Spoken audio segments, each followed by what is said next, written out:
Welcome to Jyoti TV. ముందుగా headlines చూద్దాం.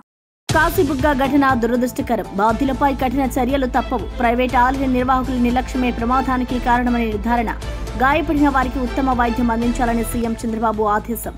భవిష్యత్తులో ఇలాంటి ఘటనలు జరగకూడదని ప్రభుత్వం హామీ.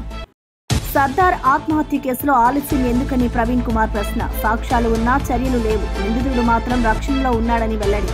సోషల్ మీడియా విమర్శకులపై వెంటనే అరెస్ట్. ఇక్కడ మాత్రం మౌనం ఎందుకని ప్రశ్న. బాధిత కుటుంబానికి న్యాయం వచ్చే వరకు పోరాటం కొనసాగిస్తామని హెచ్చరిక. 4,000 కోట్ల అభివృద్ధి నిరూపిస్తే రాజీనామా చేస్తారని తలసాని సవాల్. రేవంత్ రెడ్డి అబద్దాలు చెప్పడం ప్రజలకు మోసమని మంత్రి వ్యాఖ్య. హైదరాబాద్ అభివృద్ధి టీఆర్ఎస్ పాలనలోనే సాధ్యమైందన్న తలసాని. ఓటర్లను బెదిరించడం ప్రజాస్వామ్యానికి మచ్చ అని కేటీఆర్ ఫైర్. సంక్షేమం కట్ చేస్తా అన్న రేవంత్ మాటలపై కేటీఆర్ ఘాటు విమర్శ. రేవంత్ చక్రవర్తిలా ప్రవర్తిస్తున్నాడని ఎద్దేవా. తెలంగాణ గౌరవాన్ని కాపాడేది టీఆర్ఎస్ మాత్రమేనని కేటీఆర్ స్పష్టం. తుఫాన్ బాధిత రైతుల పక్కన నిలిచిన వైఎస్ షర్మిల. నష్టం 2.88 లక్షల ఎకరాలు కాదు 20 లక్షలకు పైగా ఉందన్న షర్మిల. రైతులకు తక్షణ సహాయం అందించాలని ప్రభుత్వాన్ని డిమాండ్. రైతుల పక్షాన నా పోరాటం ఆగదు అని షర్మిల హితవు.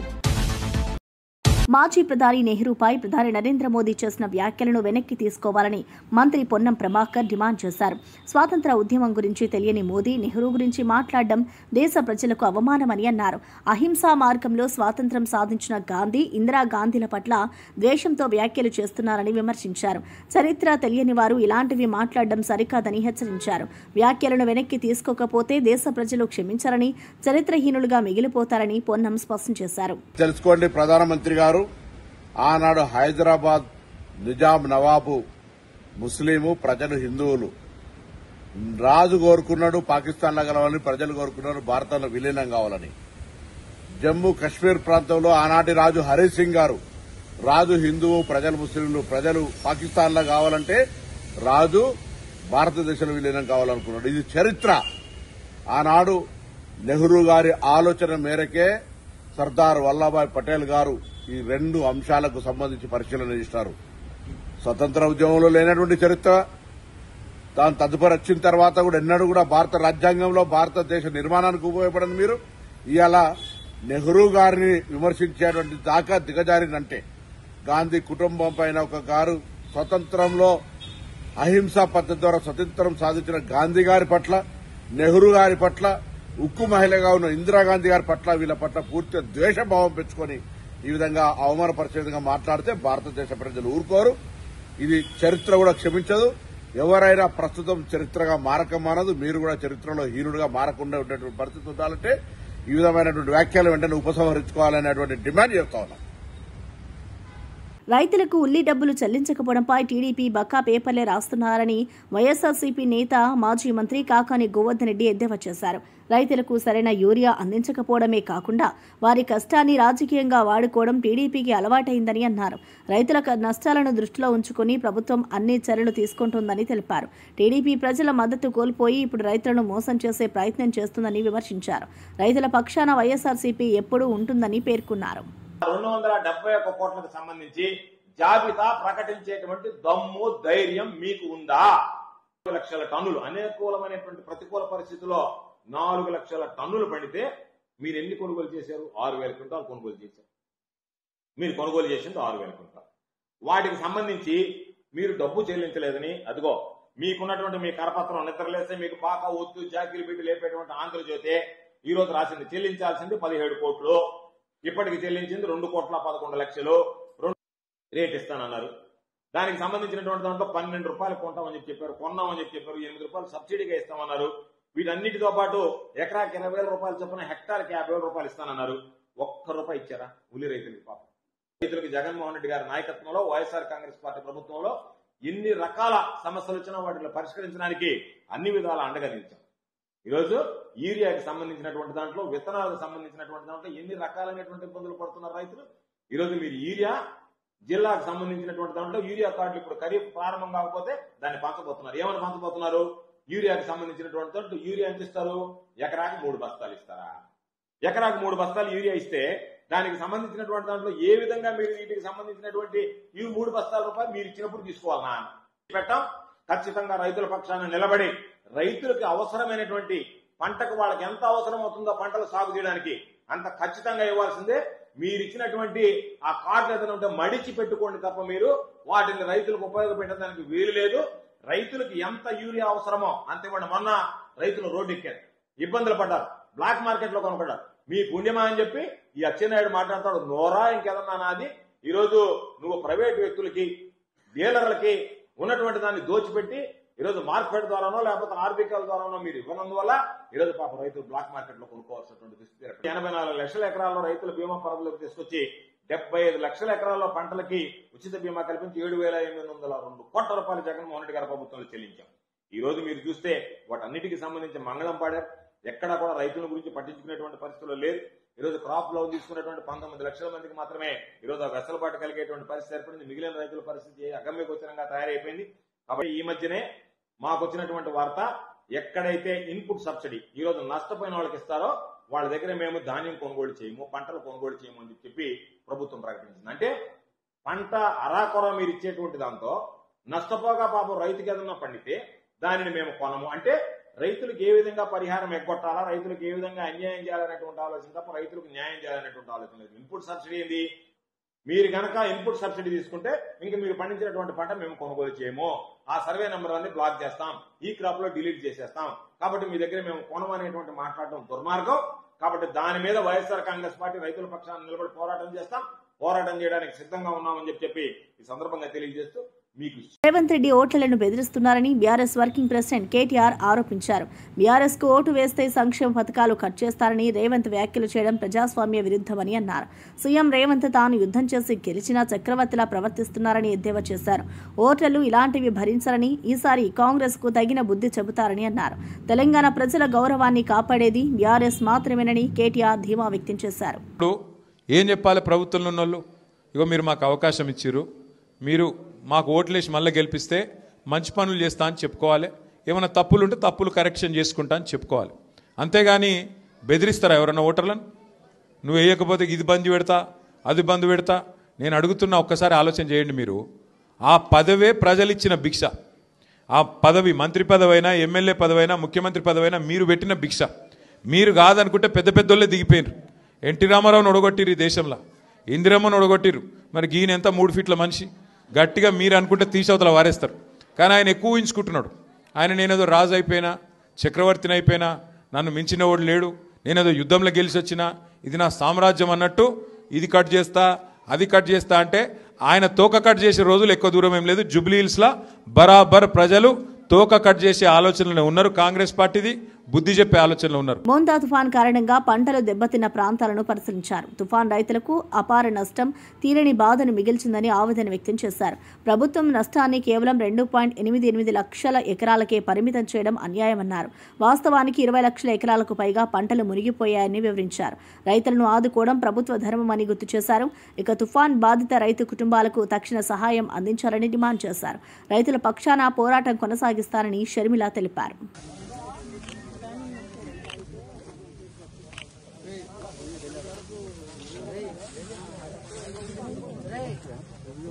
పరిహారం ఎక్కువ ఇవ్వాల్సి వస్తుంది అని ముఖ్యమంత్రి గారు అనుకున్నట్టున్నారు. కానీ ప్రభుత్వానికి, ముఖ్యమంత్రి గారికి చెప్తున్నాం, మీరు చెప్పిన ఫిగర్స్ కి, వాస్తవాలకి అసలు పొంతనే లేకుండా ఉంది. ముఖ్యమంత్రి గారి ప్రకారము కేవలం 829 కోట్ల రూపాయలు వ్యవసాయ నష్టం జరిగింది. హార్టికల్చర్ ఇంకో 40 కోట్ల నష్టం జరిగింది. అలాగే అక్వా ఒక 1515, ఇలా పశువులు, ఎలక్ట్రిసిటీ, రోడ్లు అన్ని కలుపుకొని ఎక్సెట్రా అన్ని కలుపుకొని 5,000 కోట్ల నష్టం జరిగింది అని ముఖ్యమంత్రి చంద్రబాబు గారు చెప్పడం జరిగింది. కానీ ఇది వాస్తవానికి ఏమాత్రం దగ్గరగా లేదు. ఇది పూర్తిగా అవాస్తవమని రైతులు చెప్పడమే కాదు, ఎక్కడికక్కడ ఏ నియోజకవర్గంలో రైతుల్ని పలకరించినా తీవ్రంగా నష్టం జరిగింది అని చెప్తున్నారు. పైగా మా దగ్గరికి వచ్చి ఎవరు సర్వేలు చేసింది లేదు, అంచనాలు వేసింది లేదు అని చెప్తున్నారు. కాంగ్రెస్ పార్టీ తరఫున కాంగ్రెస్ కిసాన్ సెల్ చేసిన సర్వే ప్రకారము దాదాపు 20 నుంచి 22 లక్షల ఎకరాల వరకు పంట నష్టం జరిగింది అని మేము అంచనా వేశాం. ఉట్టి వరియే 13 లక్షల ఎకరాలలో వరి నష్టం జరిగింది. పత్తి 3 లక్షల ఎకరాలలో మునిగిపోయి అసలు దేనికి పనికి రాకుండా పోయింది. అలాగే వేరుశెనగ 1.5 లక్షల ఎకరాలు, అలాగే జొన్న 2.5 లక్షల ఎకరాలు, ఇలా అన్ని కలుపుకుంటే దాదాపు 20 నుంచి 22 లక్షల ఎకరాలలో పంట నష్టం జరిగింది. 20,000 కోట్ల రూపాయలు మొత్తం వ్యవసాయంతో సహా మిగతా అన్ని అంచనాలు వేసుకుంటే కనీసం 20,000 కోట్ల రూపాయలు నష్టం జరిగిందని కాంగ్రెస్ పార్టీ అంచనా వేసింది. జూబ్లీహిల్స్ ఉప ఎన్నికల ప్రచారంలో మంత్రి దామోదర్ రాజనరసింహ చురుకుగా పాల్గొన్నారు. కాంగ్రెస్ అభ్యర్థి నవీన్ యాదవ్ కు మద్దతుగా ఎర్రగడ్డ డివిజన్ పరిధిలోని సుల్తాన్ నగర్, నటరాజ్ నగర్, నేతాజీ నగర్ ప్రాంతాల్లో డోర్ టు డోర్ ప్రచారం నిర్వహించారు. ప్రజల సమస్యలను తెలుసుకుని పరిష్కారానికి కృషి చేస్తానని హామీ ఇచ్చారు. రేవంత్ రెడ్డి నాయకత్వంలో తెలంగాణలో అభివృద్ధి కొనసాగుతుందని పేర్కొన్నారు. నవీన్ యాదవ్ యువ నాయకుడు, ప్రజల ఆశల ప్రతీక అని చెప్పారు. ప్రచారంలో మహిళలు, యువకులు ఉత్సాహంగా పాల్గొని నినాదాలతో సందడి చేశారు.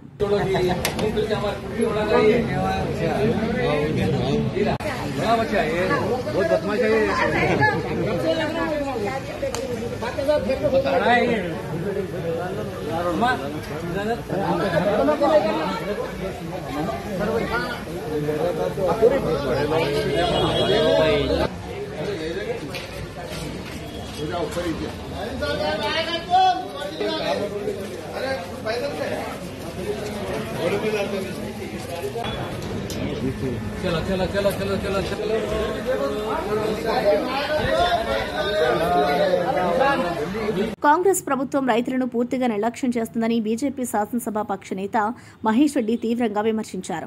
రైతుల ఓట్లతో సీఎం కుర్చీలో కూర్చున్న రేవంత్ రెడ్డి ఇప్పుడు అదే రైతులను విస్మరిస్తున్నారని అన్నారు. తుఫాన్ కారణంగా పంట నష్టం ఎంత జరిగిందో, ప్రభుత్వం ఎంతమందికి పరిహారం ఇచ్చిందో తెలపాలని డిమాండ్ చేశారు. ఈ విషయంపై వెంటనే శ్వేతపత్రం విడుదల చేయాలని డిమాండ్ చేశారు. రైతుల ప్రయోజనాల కోసం బీజేపీ పోరాటం కొనసాగిస్తుందని మహేష్ రెడ్డి స్పష్టం చేశారు.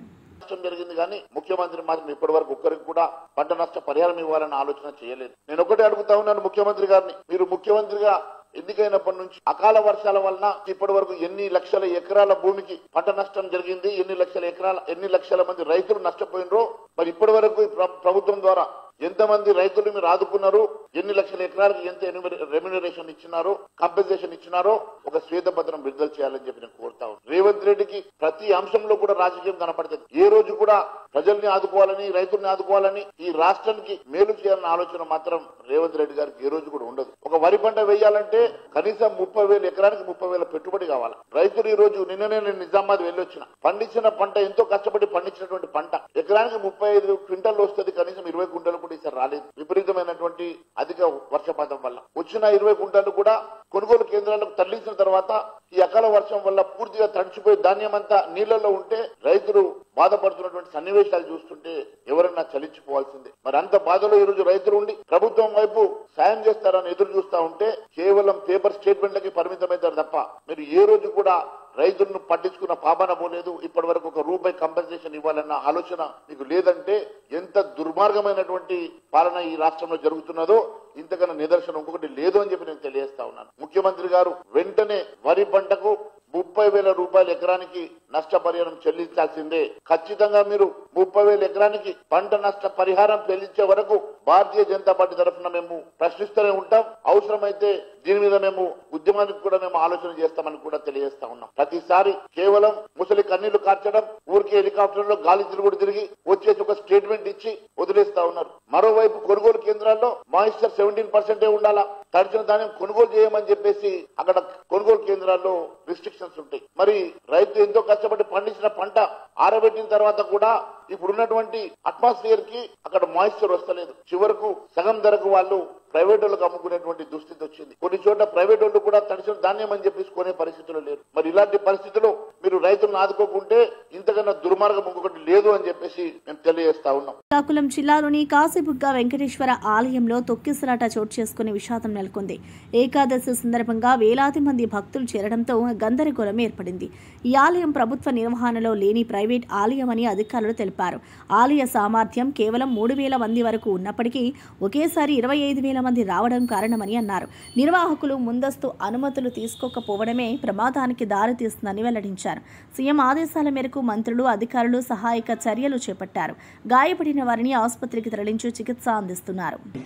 అక్కడ వెంకటేశ్వర స్వామిని దర్శించుకునే సమయంలో అక్కడ తొక్కిసలాట జరగడం, కట్టినటువంటి బ్యారికేడ్లు, క్యూ లైన్లు కూడా అన్ని బ్రేక్ అయిపోవడంతో ఒకరి మీద ఒకరు భక్తులంతా కూడా వాళ్ళ మీద ఒత్తిడి రావడంతో చాలా మంది ఒక అయోమయపు స్థితిలో ఎక్కడున్నామో ఏమీ తెలియని పరిస్థితిలో కింద పడిపోతే వాళ్ల మీద కొంతమంది జనం నడిచిపోవడం వల్ల తొక్కిసలాటలో దాదాపు 10 మంది చనిపోయినట్టు ఇప్పటికే సమాచారం వచ్చింది. మేము అన్ని వివరాలు కూడా ఇప్పటికే మా వ్యవసాయ శాఖ మంత్రి సోదరులు అచ్చెన్నాయుడు గారు, సోదరి శాసనసభ్యురాలు గౌతు శిరీష గారు అక్కడికే వెంటనే వెళ్లడం జరిగింది. అన్ని కూడా పరిశీలిస్తా ఉన్నారు. జిల్లా కలెక్టర్ గారు, దేవాదాయ శాఖ అధికారులందరూ కూడా అక్కడే పరిశీలించి వివరాలన్నీ కూడా సేకరిస్తా ఉన్నారు. మొత్తం మీద ఇప్పటికే అందిన సమాచారంలో అయితే 10 మంది చనిపోయారని చెప్పి ఇప్పటికే సమాచారం వచ్చింది. గౌరవ ముఖ్యమంత్రి గారు కూడా వీటి మీద స్పందించి ఆదేశాలు ఇవ్వడం జరిగింది. మొత్తం మీద ఈ ఆలయం అనేటువంటిది ఇది ప్రభుత్వ ఆధీనంలో ఉన్నటువంటి ఆలయం కాదు. ఒక ప్రైవేటు వ్యక్తి తన సొంత నిధులతో నిర్మాణం చేసిన ఆలయం. దీని వివరాలు కూడా సరిగా ప్రభుత్వం దగ్గర లేవు. దేవాదాయ శాఖ కానీ ఇతర జిల్లా అధికారులకు కూడా ఆ నిర్మాణం చేసిన వ్యక్తి ఈ ఆలయ వివరాలు ఇవ్వకుండా ఇవాళ ఏకాదశి పర్వదినాన దాన్ని ప్రారంభించుకుని ఎక్కువ మంది భక్తులు రావడం జరిగింది. ఆ ఆలయ పరిధి కేవలం 2-3 వేలు మాత్రమే సరిపోయేటువంటి ఆలయం. కానీ ఈరోజు ఈ ఏకాదశి కారణం కార్తీక మాసం వల్ల దాదాపు 25,000 మంది పైన జనాభా వచ్చారని, అందులో సరైన క్యూ లైన్ లేకపోవడంలో తొక్కిసలాట జరిగిందని ఇప్పటి వరకు మాకు అందుతున్న సమాచారం. కానీ ఏదేమైనా అంతమంది భక్తులు చనిపోవడం అనేది కాశీబుగ్గ ఆలయంలో జరిగిన తొక్కిసలాట ఘటనపై రాష్ట్ర ప్రభుత్వం తీవ్రంగా స్పందించింది. అమాయకులు ప్రాణాలు కోల్పోవడం బాధాకరమని మంత్రి మండలి పేర్కొంది. ప్రైవేటు ఆలయంలో నిర్వాహకుల నిర్లక్ష్యమే ప్రమాదానికి కారణమని అధికారులు నిర్ధారించారు. ప్రభుత్వం ఇప్పటికే సహాయక చర్యలు వేగంగా చేపట్టింది. గాయపడిన భక్తులకు మెరుగైన వైద్యం అందించాలని ఆదేశాలు జారీ అయ్యాయి. ఘటనపై పూర్తిస్థాయి విచారణ జరిపి బాధ్యులపై కఠిన చర్యలు తీసుకుంటామని ప్రభుత్వం ప్రకటించింది. భవిష్యత్తులో ఇలాంటి ఘటనలు పునరావృతం కాకుండా చర్యలు తీసుకుంటామని స్పష్టం చేసింది. వెళ్ళిపోయారు. కనీసం ఆయన చేసినప్పుడు పోలీసుకు కూడా చెప్పలేదు. చెప్పుంటే పోలీస్ ప్రొటెక్షన్ పెట్టి ఎక్కడికక్కడ కంట్రోల్ చేసేవారం. అది చేయని దానివల్ల 9 మంది తొక్కిడికి గురయ్యి చనిపోయే పరిస్థితికి వచ్చారు. 5 మందికి ఇంజరీస్ కూడా అయినాయి. ఇది చాలా బాధాకరం. నేను ప్రతి ఒక్క ప్రాణాన్ని కాపాడుకోవాలని అనేక ప్రయత్నాలు చేస్తా ఉంటే కొంతమంది ప్రైవేటు వ్యక్తులు ఇలాంటి కార్యక్రమాలు చేయడం చాలా బాధాకరం. దీన్ని నేను చాలా తీవ్రంగా ఖండిస్తున్నా. రాష్ట్రంలో అందరికి కూడా విజ్ఞప్తి చేస్తున్నా, మన ప్రాణం చాలా ముఖ్యం. ప్రాణాలు కాపాడుకోవాలంటే మనం కూడా ఒక బాధ్యతగా ఉంటే తప్ప ఓసారి వెళ్ళిపోవడం, ఎక్కువ మనుషులందరూ సమీకరణ కావడం, అక్కడ స్టాంపేడ్ జరగడం, ఇలాంటి దుర్ఘటనలు జరిగేదానికి దోహదం చేసే పరిస్థితి వస్తూ ఉంది. ఏదేమైనా మనం గుర్తుపెట్టుకోవాల్సింది, అమాయకులు చనిపోయారు. నేను చాలా బాధపడుతున్నా. అందుకని ఈ దుర్ఘటన పట్ల చాలా సీరియస్గా తీసుకుంటూ ఎవరైతే దానికి కారకులో వాళ్ళందరినీ కూడా ఇమ్మీడియట్గా కస్టడీలో తీసుకుని పూర్తి విచారణ చేసి తర్వాత ఏం చేయాలో తదుపరి చర్యలు చేపడతాం. ఇలాంటి సంఘటనలు ఈ రాష్ట్రంలో జరగడానికి వీలు లేదు. అందుకే ఒక పక్క దాన్ని చేస్తూనే అమాయకులు చనిపోయారు.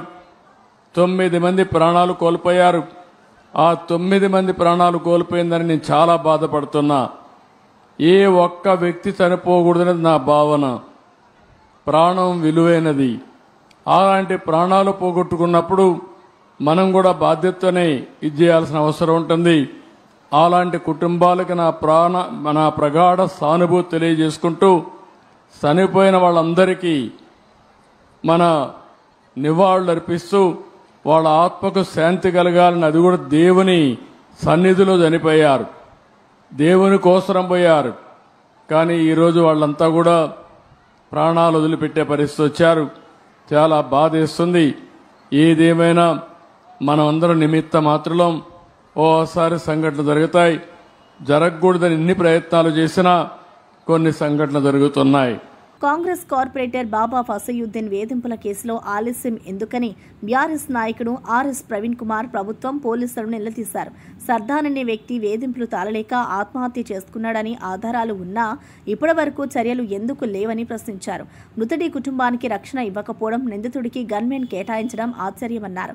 సోషల్ మీడియా వర్కర్లు ప్రభుత్వంపై విమర్శలు చేస్తే వెంటనే అరెస్ట్ చేస్తారని, కానీ ఈ కేసులో మాత్రం మౌనం ఎందుకని నిలదీశారు. బాధిత కుటుంబానికి న్యాయం జరిగే వరకు పోరాటం కొనసాగిస్తామని ప్రకటించారు. అమ్మగారు ఫాతిమా గారు, వాళ్ళ నాన్నగారు, వాళ్ళ అన్నను అందరిని కూడా తీసుకొని ఈరోజు బోరబండ పోలీస్ స్టేషన్కు రావడం జరిగింది. ఇక్కడ చాలా విచిత్రమైన విషయం ఏంటంటే, ఈ కేసు రిజిస్టర్ అయ్యి 5 నెలలు అవుతుంది. 5 నెలలలో ఈమె స్టేట్మెంట్ రికార్డ్ చేసిండ్రు పోలీసులు, వాళ్ళ నాన్నగారి స్టేట్మెంట్ రికార్డ్ చేసిండ్రు, తర్వాత వాళ్ళ తమ్ముడి స్టేట్మెంట్ రికార్డ్ చేసిండ్రు, ఇంకా చుట్టుపక్కల వాళ్ళ స్టేట్మెంట్ రికార్డ్ చేసిండ్రు. అదేవిధంగా ఆ సర్దార్ అనే చనిపోయిన వ్యక్తి ఆయన ఫోన్ కూడా తల్లిదండ్రులు ఆయనకు హ్యాండ్ ఓవర్ చేసింది ఇన్స్పెక్టర్ గారికి. ఈ సర్దారు హైడ్రా బాధితుడు. ఈ హైడ్రా ఎంతో మంది, వేల మంది జీవితాలను నాశనం చేసింది. ఆ నాశనం చేయబడ్డ జీవితాల్లో సర్దార్ జీవితం కూడా ఒకటి. సో ఈ సర్దార్ తల్లిదండ్రులు అందరూ కూడా చాలా క్లియర్గా ఎఫ్ఐఆర్లో వాళ్ళు మా కొడుకు చావుకు కారణం బాబా ఫసయుద్దీన్, వాళ్ళ భార్య, వాళ్ళ పియ అని చాలా క్లియర్గా చెప్పిండ్రు. అదేవిధంగా ఈ బాబా ఫసయుద్దీన్ సర్దార్ను దాదాపు ఒక 20 నిమిషాలు ఫోన్లో మాట్లాడుతూ, నువ్వు మా ఎంబడి కాంగ్రెస్కు రాకపోతే నీ ఇంట్లో గంజాయి ఉన్న బకెట్ పెడతాను అని చెప్పి బాబా ఫసయుద్దీన్ గారు ఈ సర్దార్ గారిని బెదిరించినట్టుగా చాలా క్లియర్గా వాయిస్ ఉన్నది.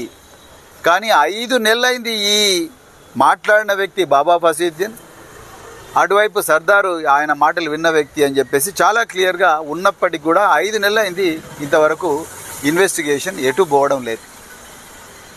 ఉల్టా ఇవాళ విచిత్రమైన విషయం ఏంటంటే, ఇదే బాబా ఫసయుద్దీన్కు గన్మెన్లను ఇచ్చింది.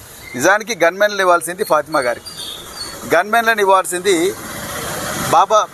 ఈ సర్దార్ వాళ్ళ నాన్నగారికి, వాళ్ళ తమ్ముడికి, ఆ కుటుంబానికి గన్మెన్ ఇవ్వాలి, వాళ్ళ భార్య గన్మెన్ ఇవ్వాలి. కానీ ఇవాళ గన్మెన్లను ఎవరైతే నిందితుడో, ఎవరైతే ఈ ఆత్మహత్య కంటోన్మెంట్ నియోజకవర్గంలో 4,000 కోట్ల అభివృద్ధి చేస్తారని సీఎం రేవంత్ రెడ్డి చేసిన వ్యాఖ్యలపై మంత్రి తలసాని శ్రీనివాస్ యాదవ్ సవాల్ విసిరారు. రేవంత్ గెలిచిన తర్వాత ఆ నియోజకవర్గంలో 4,000 కోట్ల ప్రాజెక్టులు జరిగాయని నిరూపిస్తే తాను వెంటనే రాజీనామా చేస్తానన్నారు. ప్రజలను మోసం చేసే అబద్దాలు చెప్పడం సరికాదని తలసాని హెచ్చరించారు. బీఆర్ఎస్ పాలనలోనే హైదరాబాద్ అభివృద్ధి సాధ్యమైందని, కాంగ్రెస్ కేవలం మాటల్లోనే ఉందని విమర్శించారు. రేవంత్ మాటలకు ప్రజలు నమ్మకం ఉంచారని అన్నారు. చూపించండి, మీ పాత్రికేయ సమక్షంలో 4,000 కోట్ల అభివృద్ధి కార్యక్రమాలు చేసినారని మీ మీడియా సమక్షంలో తీసుకుపోయి చూపిస్తే ఆడనే రాజీనామా చేస్తా. అన్నీ అబద్ధాల మాటలు, మోసపూరితమైనటువంటి మాటలు, పబ్బం గడుపుకునేటువంటి కార్యక్రమాలని ప్రజలు క్షమించే పరిస్థితిలో ఉండరు. రాష్ట్ర ప్రభుత్వ సలహాదారుగా నియమితులైన సుదర్శన్ రెడ్డి సీఎం రేవంత్ రెడ్డిని మర్యాదపూర్వకంగా కలిశారు. ఈ సందర్భంగా రాష్ట్ర పరిపాలన, అభివృద్ధి కార్యక్రమాలపై చర్చించారు. ముఖ్యమంత్రి రేవంత్ సమర్థవంతమైన పాలనకు కట్టుబడి ఉన్నారని ఆయన తెలిపారు. సమావేశంలో పీసీసీ చీఫ్ మహేష్ కుమార్ గౌడ్, నిజామాబాద్ జిల్లాకు చెందిన ఎమ్మెల్యేలు, కార్పొరేషన్ చైర్మన్లు, ఇతర నేతలు కూడా పాల్గొన్నారు. ప్రభుత్వం తీసుకుంటున్న ప్రజా సంక్షేమ చర్యలను నేతలు ప్రశంసించారు. రాబోయే రోజుల్లో ప్రజా సంక్షేమం కోసం మరింత కృషి చేస్తామని సీఎం రేవంత్ తెలిపారు.